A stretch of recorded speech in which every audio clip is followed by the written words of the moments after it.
네, 대통령실 출입하는 이광길 기자 나와 있습니다. 오늘은 어떤 이야기를 들고 오셨나요? 예, 촬영 기준으로 내일 12월 16일이 이태원 참사 49일째인데요.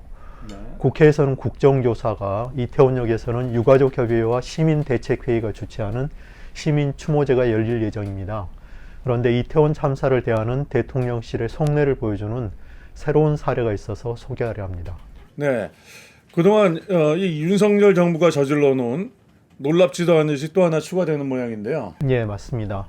우선 이 사진을 보시죠. 경호처가 하도 보안 노래를 불러대서 대통령실이 제공한 사진을 토대로 설명하겠습니다. 용산 청사인가요? 예, 맞습니다. 이 정부가 들어서기 전까지는 국방부 청사였습니다. 건물 자체는 지상 10층, 지하 3층인데요. 보통 대통령실이라 하면 대통령 비서실, 국가안보실, 경호처 이렇게 합해서 하는데요. 이 중에서 대통령 집무실이 이 청사 2층에, 그 다음에 국가안보실장이 3층에, 그 다음에 경호처 간부들은 9층에 있습니다. 그리고 나머지 층에는 비서실에 비서실장과 수석들이 흩어져 있고요. 그리고 오늘 주제하고 상관 있는 국가위기관리센터는 지하 3층에 있습니다. 네, 이게 오늘 주제하고 무슨 관련이 있나요? 예, 그 12구 이태원 참사 직후에 대통령실이 윤 대통령의 행적을 설명하는 과정에서 국정상황실, 국가위기관리센터 등이 등장하는데요. 이들 기관의 임무 등을 규정한 국가위기관리기본지침이라는 대통령 훈령이 있습니다. 네, 이건 특히 이태원 참사와 같은 재난 상황에서 국가기관의 역할을 명시하고 있는 그런 규정이죠? 예, 맞습니다. 예, 그래서 시민사회단체 세 곳, 즉 투명사회를 위한 정보공개센터, 참여연대, 민주언론 시민연합, 이들이 12월 2일 날 대통령실 행정안전부 법제처에 국가위기관리 기본지침을 공개하라고 정보공개 청구를 했습니다. 그런데 국가안보실이 6일 날 비공개 결정을 하고 그 결과를 통보를 했고 세 단체가 즉시 이의 신청을 했습니다.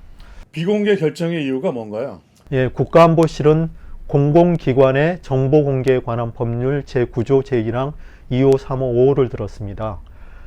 세 단체는 납득하기 어렵다 이렇게 반박을 했는데요. 국방안보 등의 내용은 제외하고 사회재난 등 재난과 관련된 내용에 대해서만 공개를 청구했음에도 불구하고 국가안보실은 국가안전보장, 국방, 통일, 외교 관계 등을 이유로 내세우며 비공개 결정을 했다. 결국 국가안보실은 청구한 내용에 대해서는 판단하지 않고 청구하지 않은 내용을 근거로 비공개 결정을 했다. 이게 세 단체의 이의 신청 이유입니다. 동문서답한 거네요. 이유가 있겠죠? 예, 이 문제는 결국 이태원 참사 관련해서 대통령실, 나아가 윤 대통령의 책임과 직결되어 있습니다. 지난달 11일 김대기 대통령 비서실장이 국회 운영위원회에 출석한 적이 있는데요.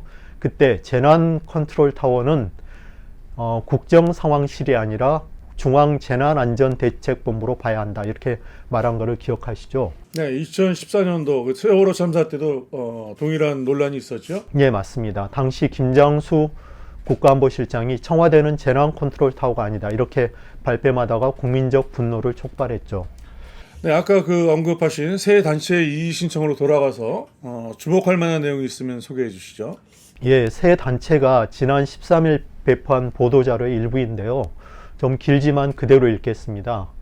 국가안보실 중 국가위기관리센터는 국방안보뿐만 아니라 사회, 재난안전과 관련한 국가위기의 초기 상황을 관리하는 역할을 수행한다. 그와 관련하여 기본지침에는 국가안보실 또는 국가위기관리센터의 역할이 적시되어 있다고 알려져 있다. 때문에 세월호 참사 당시 청와대는 자신의 책임을 회피하기 위해 기본지침을 임의로 수정하기도 했다. 이와 같은 배경에서 국가안보실 국가위기관리센터는 12구 이태원 참사의 책임으로부터 결코 자유롭지 않다.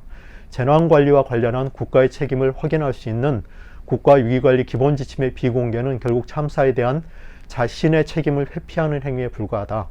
그러므로 국가안보실은 이태원 참사 발생의 원인, 그와 관련된 정부의 책임 등을 밝히는 데 활용돼야 할 자료를 투명하게 공개하고 참사의 진상규명에 적극적으로 협조해야 된다. 이게 세 단체의 주장입니다. 네, 잘 들었습니다. 이 대통령실과 윤석열 정부가 어떻게 나올까요? 어차피 답은 정해졌다고요? 그럴 수도 있습니다. 그러나 예단하고 외면하기보다는 우리 모두가 눈 똑바로 뜨고 대통령실과 현 정부를 감시하고 비판해야 할 때입니다. 오늘은 여기까지 듣겠습니다. 네.